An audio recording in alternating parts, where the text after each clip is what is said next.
الحمدللہ منشی الخلق من آدم ثم الصلاة علی المختار فی القدم مولایا صلی وسلم دائما ابدا علی حبیبک خیر الخلق کلہم۔ ایھا الطلبۃ الکرام، قبل کل شیء انا اعرض علیکم السلام علیکم ورحمۃ اللہ وبرکاتہ۔ اليوم اريد ان اشرح البیتین الموجودین فی نحو واضح۔ هذان البیتان لا يوجد ترجمتهما في الشبكة، إذن أردت أن أصنع الفيديو وأرسلها إلى الشبكة۔ تو ابھی میں اس کا یہ جو شعر ہے، یہ شعر کو میں ابھی آپ کو اسکرین کے ذریعے میں آپ کو سمجھانے جا رہا ہوں۔ آپ اسکرین کی طرف دیکھنا اور سمجھنے کی کوشش کرنا۔ یہ نحو الواضح کا شعر ہے، یہ جو شعر ہے تو اس میں دیکھو یہ تمرین 5 ہے۔ شعر میں کیا لکھا ہوا ہے؟ اشرح البیتین وبین باب کل فعل بہما۔ دونوں بیت کا شرح کرو اور ان دونوں بیت میں ہر فعل کا باب بھی بیان کرنا۔ شعر میں کیا لکھا ہوا ہے دیکھو، لو عرف الانسان مقدارہ لم یفقر المولا علی عبدہ، امس الذی مر علی قربہ یعجز اہل الارض عن ربہ۔ تو فرسٹ آف آل میں آپ کو کچھ لفظی تحقیقات پیش کریں گے، پھر اس کا ترجمہ، پھر اس کا تشریح کریں گے۔ تو لو یہ حرف شرط کے لیے استعمال ہوتا ہے، لیکن یہ جزم نہیں دیتا ہے۔ اس کا استعمال انتفاع ثانی بسبب انتفاع اول۔ شرط اور جزا دو حصہ ہوتا ہے، تو ثانی کا نفی ہو جاتا ہے اول کے نفی ہونے کی وجہ سے، جیسے آپ کو سمجھ میں آئے گا جب ترجمہ کریں گے۔ عرف یعرف، باب ضرب یضرب۔ اس فعل کا مصدر العرفان، معنی اس کا جاننا پہچاننا۔ الانسان، انسان معنی ہیومن، انسان۔ مقدارہ، یہ قدر سے بنا ہے، یہ مصدر ہے، اس کا مطلب رفعت، بلندی، سٹیٹس۔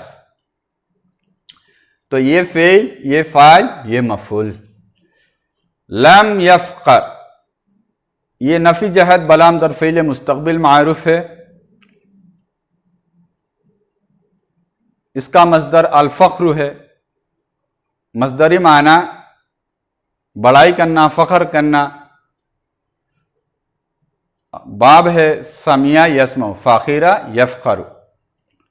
المولا، تو اس کا میننگ بہت سارا ہے، لیکن اس میں سے 2 میں معنی بتاتا ہوں۔ مولا کا معنی کبھی آقا کے آتا ہے، لیڈر ماسٹر کے معنی میں ہوتا ہے، اور کبھی سلیب کے معنی میں ہوتا ہے۔ تو یہ فعل، یہ اس کا فاعل ہے مولا۔ علی حرف جر عبدہ، یہ مضاف مضاف الیہ ہی، مضاف الیہ ہے، اور یہ عبد، یہ اس کا معنی سلیب ہے، بندہ ہے، غلام ہے۔ امس الذی مر علی قربہ، امس اس کا میننگ گزشتہ کال، یسٹرڈے، یہ مبنی علی الکسر ہے۔ الذی اس میں موصول ہے، مر یمر، یہ باب نصر ینصر سے ہے، یہ فعل ماضی ہے۔ اس کا مصدر المرور، مصدری معنی گزرنا۔ علی قربہ، علی حرف زار ہے، قربہ یہ مضاف، قرب ہی مضاف الیہ مجرور ہے۔ قرب کا مطلب نزدیک، پاس۔ یعجز، یہ فعل مضارع ہے، مضارع معروف۔ اس کا مصدر العجز، معنی مصدری عاجز ہونا، کسی چیز کو نہ کر پانا۔ باب ہے ضرب یضرب، عجز یعجز۔ اہل کا معنی والا، ارض کا معنی زمین، یہ اس کا فاعل ہے۔ ان حرف جار ہے۔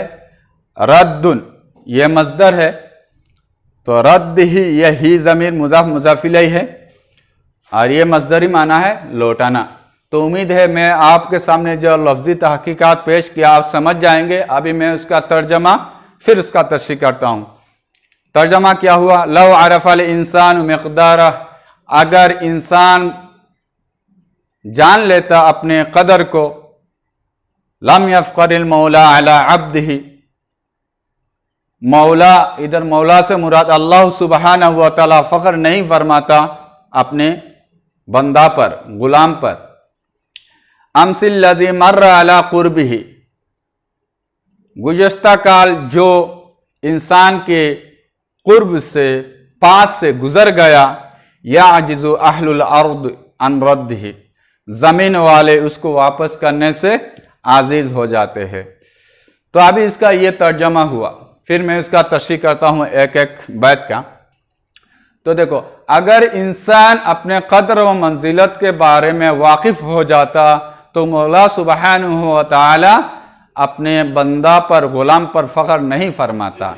تو گویا اس شعر کا مطلب یہ ہوا کہ بندہ، انسان اپنے بلندی کے بارے میں، رفعت کے بارے میں جانتا نہیں ہے، اس لیے اللہ رب العزت بندہ پر، اپنے بندہ پر فخر فرماتا ہے. اس کا مفہوم ہمیں قرآن مجید میں ملتا ہے.